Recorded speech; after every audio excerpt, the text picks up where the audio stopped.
We will have William Ogborn, who formerly was at the State Department, as well as our Washington correspondent, Shayna Estulin.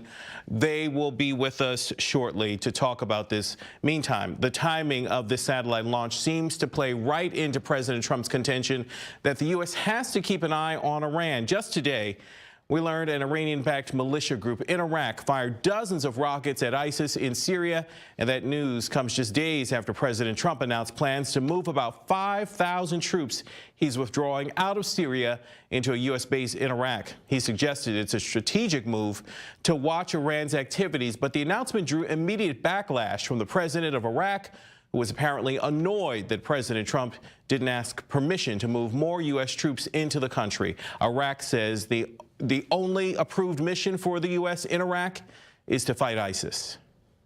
Iraq recognizes the importance of its relationship with the United States. In this regard, we welcome the continued security and military cooperation with the United States, evolving from advice and assist.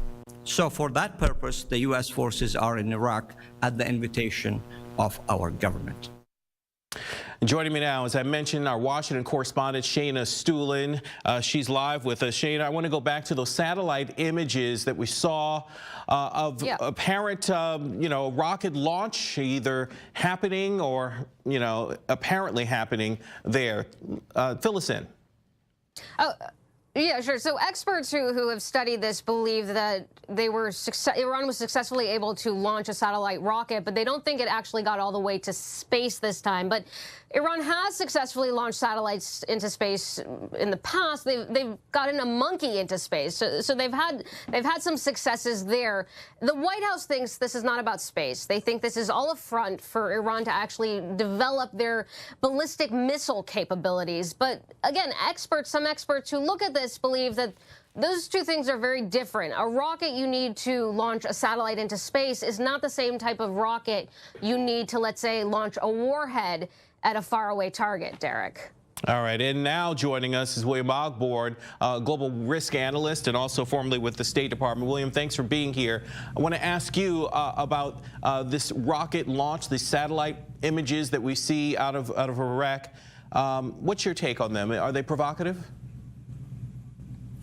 I think any kind of rocket launch you have to look at as possibly provocative. We've seen before them trying to launch missiles, and you can disguise some of those launches, and there's certainly similar technologies involved. Of course, like the correspondent said, Iran has launched missiles into space before. They did it last week even.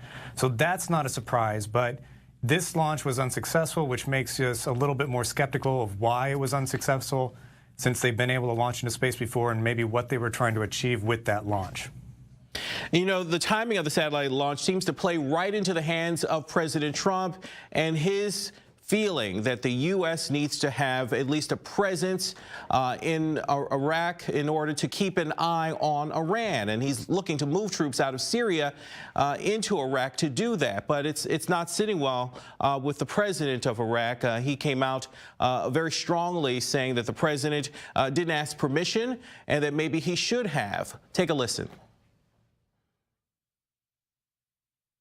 We don't have that sound right now, but let me get your take on it, Shayna. In terms of whether the president is right or wrong here, it seems like keeping an eye on Iran is the right move to make.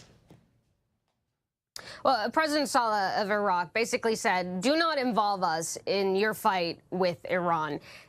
Iraq is in a really tough position, Derek, because on one hand, they have an ally, Iran. It's their neighbor. They both have Shia governments. They do a ton of business together. On the other hand, they've got the United States, also their ally, also has a sizable U.S. troop presence in their country. So Iraq has to manage both of those alliances. And of course, the thing is, Iran and the United States hate each other. And the irony is that some people believe the U.S. invasion of Iraq actually handed Iraq over to Iran.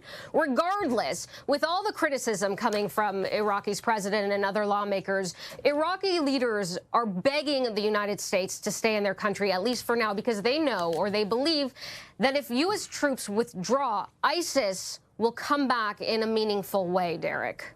And that is the concern, especially in Syria. William, let me ask you, clearly the president had a heads up, it seems likely from U.S. intelligence, that Iran was up to something with these satellite images. Can he now go back to the president of Iraq and say, I told you so, you see, Iran needs to be watched? Well, I think that President Saleh would agree that Iran always has to be watched. He is a Kurd, as you probably know, and so Kurdistan has always dealt with issues with Iran, as well as they've dealt with issues for the rest of Iraq. So he's very acutely aware of the Iranian presence and pressure on their government, as well as the U.S. pressure and presence in their government. And so he, like Shana said, it's balancing those two and then being able to make that statement of, okay, you know you need us, we're going to be here, let's smooth over these relations and let's work out how this agreement looks so that U.S. forces can be in Iraq in case they're needed again in Syria or other areas in the region.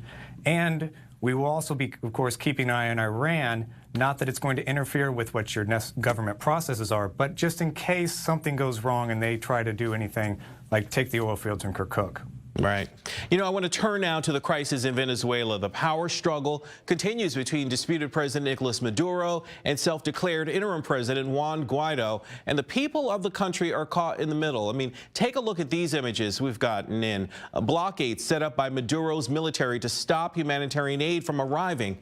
And then, not far away, there are semi-trucks loaded with emergency goods and medicine being held up at the border with Colombia, just across from Venezuela. Guaido says the aid is necessary in a country short on basic goods. But Maduro denies a humanitarian crisis exists and says Venezuela is not a country of beggars. And so the people of Venezuela are suffering through this leadership crisis. William, I want to get your take on this. I mean, Guaido seems to have the excuse, at least, or at least his rhetoric seems to say, that Venezuela doesn't need any humanitarian aid, that it's not begging for outside help here. The people certainly are, aren't they? Yeah, we're certainly seeing plenty of reporters have been down there to report on the problems, the humanitarian problems that are going on there. It is a humanitarian crisis. And Maduro can pretend that it's not and refuse the aid, but I think that only serves to actually strengthen Guaido and the revolution that's going on against Maduro. The question always comes down to, though, what will the military do? Will the rank and file go over to Guaido? And will the higher-ups stay with Maduro, and how does that play out? All right. Well, certainly a situation that doesn't seem to be ending anytime soon, even with the U.S. involvement and the involvement of other U.S. allies who are supporting Juan Guaido against Nicolas Maduro in Venezuela there. We'll keep watching it. Still to come. No collusion.